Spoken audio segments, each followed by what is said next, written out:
20th of July, 1944. Just a few hours after German military officers attempted to assassinate Adolf Hitler at the Wolf's Lair, his East Prussian headquarters in Rastenburg, the Führer keeps his appointments, including a meeting with Italy's fascist leader Benito Mussolini. The plot was the culmination of efforts by several groups in the German resistance who hoped that Hitler's violent death would signal an anti-Nazi revolt and lead to the overthrow of the Nazi German government. Yet this effort must be seen as an attempt to regain control of the war effort before Germany is destroyed, rather than as an attempt to halt the Holocaust, in which some of the conspirators themselves are deeply implicated. One such conspirator is the Berlin police chief, Wolf-Heinrich Graf von Helldorff. Wolf-Heinrich Graf von Helldorff was born on the 14th of October, 1896, in the German town of Merseburg, then part of the German Empire. As the son of a noble landowner, he was raised in a privileged environment and received his early education from private tutors before graduating from a gymnasium in 1914. When the First World War began on the 28th of July 1914, Helldorff joined the German army and served on both the Western and Eastern fronts. He attained the rank of lieutenant, which was equivalent to a second lieutenant, and was awarded the Iron Cross, both first and second class, for his actions in combat. After the war ended on the 11th of November 1918, he became active in the Freikorps, which were composed primarily of World War I veterans returning from the front, and were known for fighting against communists and other groups they believed were responsible for Germany's defeat. In 1920, Helldorff took part in the Kapp Putsch, an attempted coup against the German national government in Berlin. The goal of the coup was to overturn the German Revolution of 1918 to 1919, overthrow the democratic Weimar Republic, and establish an autocratic government. Following its failure, Helldorff fled to Italy for several months to avoid arrest. In October 1920, Helldorff married Ingeborg Eleanor von Wedel, and they had 5 children together. Helldorff formally joined the Nazi Party in August 1930, and just a few months later, in January 1931, he became a member of the SA, the paramilitary wing of the party. He quickly rose through the ranks and was soon appointed SA leader in Berlin. On the 12th of September 1931, which coincided with the Jewish New Year, Rosh Hashanah, Helldorff organized a violent riot on Berlin's Kurfürstendamm Boulevard. Around 1,000 men, emerging from the crowd, began targeting people they believed to be Jewish, beating them and shouting anti-Jewish threats. Helldorff and his chief of staff, Karl Ernst, were arrested and brought to trial, but their acquittal, with only a minor fine imposed, turned Helldorff into a celebrated figure within Nazi circles. At the trial, both men were defended by prominent Nazi Party lawyers, Hans Frank and Roland Freisler. In the summer of 1932, Helldorff also played a role in recruiting future Nazi Foreign Minister Joachim von Ribbentrop into the party. On the 30th of January 1933, Adolf Hitler was appointed Chancellor of Germany by President Paul von Hindenburg. After the Nazi seizure of power, Helldorff quickly advanced within the regime. He was entrusted with leading the SS in Berlin and later in Brandenburg province, and reportedly issued the brutal order that for every Nazi killed, 10 Marxists would die. In March 1933, Helldorff was appointed police president of Potsdam, and later that year, in November, he secured a seat in the Reichstag, the German parliament, on the Nazi electoral list. He remained at the head of the Potsdam police until being named police president of Berlin in July 1935, a post that would define much of his later legacy. Helldorff's personal life, however, stood in stark contrast to his public authority. After losing his inherited estate in 1928, his bankruptcy was not only a result of collapsing agricultural prices, but also driven by his compulsive gambling and extravagant lifestyle. He was separated from his wife, estranged from his mother after failing to pay her rent as promised, and frequently behind on his own rent. On one occasion, he forgot to pay for a brand new Mercedes. He was also chronically late in settling bills with his personal tailor and the trainer he hired for his racehorse.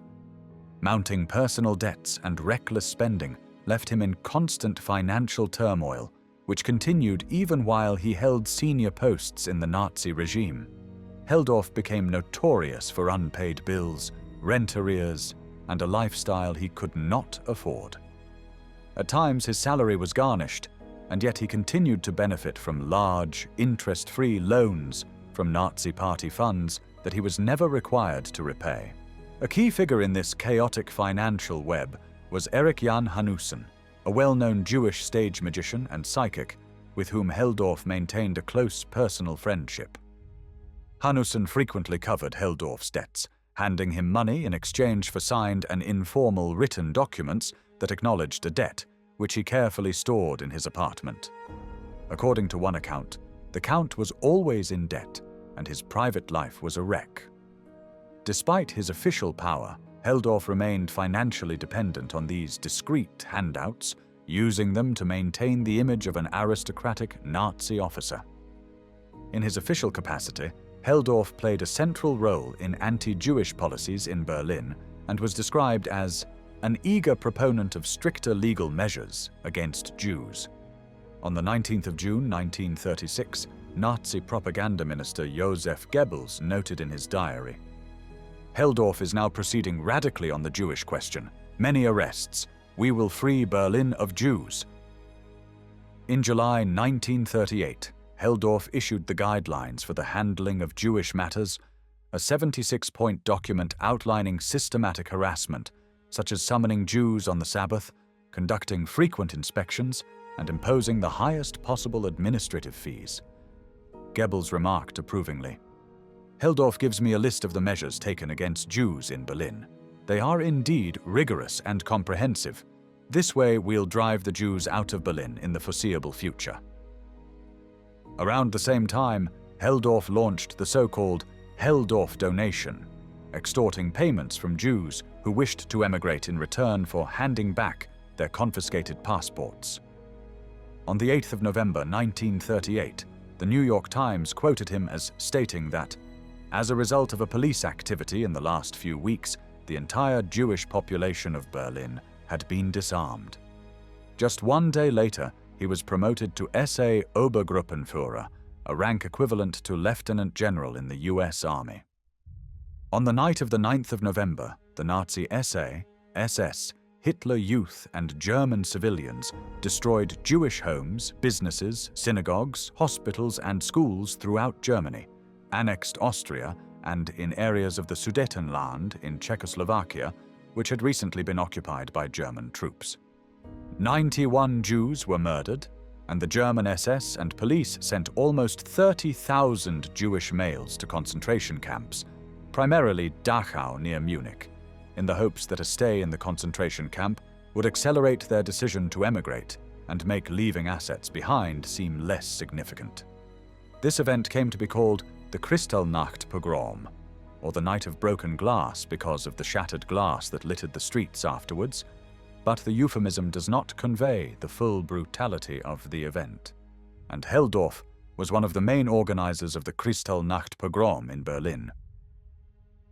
The Second World War started on the 1st of September 1939 when Nazi Germany invaded Poland.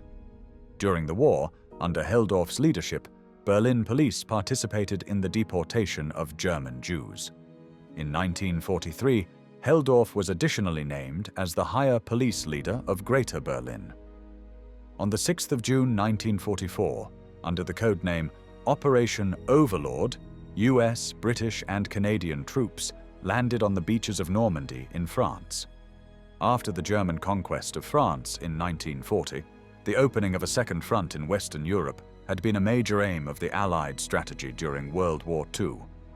At this time, many German military officers shared two basic convictions: that Germany was being led to disaster and that Hitler's removal from power was necessary. Among those who came to share this belief was Wolf-Heinrich Graf von Helldorff, who in 1944 met several times with Claus von Stauffenberg to discuss the resistance plans.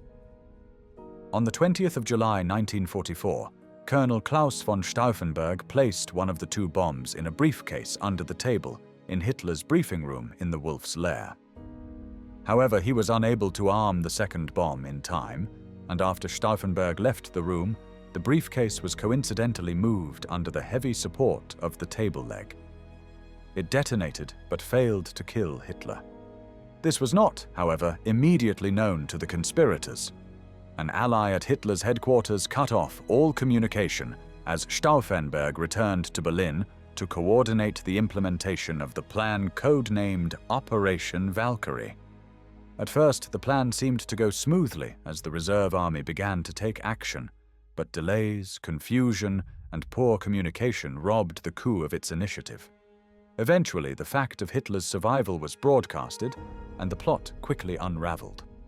Helldorff's assigned role during the coup was to ensure that the Berlin police would not interfere with the military's actions, and ideally to support the new anti-Hitler government. However, his hesitant behavior on the day of the coup revealed uncertainty. The conspirators had overestimated his influence within the police apparatus, and it remains unclear whether his subordinates would have followed any orders to support the plot. Helldorff was arrested on the 24th of July 1944 by the Gestapo, the Nazi secret police, and his involvement triggered intense outrage within the Nazi leadership. Goebbels, who had personally supported Helldorff for years, including awarding him a 500-acre estate from a secret fund, saw it as a personal betrayal. Heinrich Himmler, the head of the SS, in a speech to Gauleiters, named Helldorff first among the traitors, and expressed disbelief, saying, "Among the plotters, sadly, was an old party comrade, Count Helldorff. Of all people, him." Hitler himself complained that he had paid off Helldorff's debts 4 or 5 times, each time never less than 100,000 Reichsmarks. Under interrogation, Helldorff confessed his role in the plot and admitted to having turned against Hitler after the disaster at Stalingrad. He was expelled from the Nazi Party on the 8th of August and removed from the Reichstag 2 days later. Tried at the People's Court before the notorious judge Roland Freisler on the 15th of August 1944, Helldorff openly stated that Hitler was the ruin of Germany. He was the most senior Nazi Party official convicted for participating in the assassination attempt. Wolf-Heinrich Graf von Helldorff was hanged on the 15th of August 1944 at Plötzensee Prison in Berlin. Enraged by what he saw as a personal betrayal, Hitler ordered that Helldorff be forced to witness 3 executions before being hanged himself. The 47-year-old Helldorff was hanged with a meat hook and a thin hemp rope, which the people called a piano wire. In some cases, this barbaric method of execution caused the death struggle to last for 20 minutes.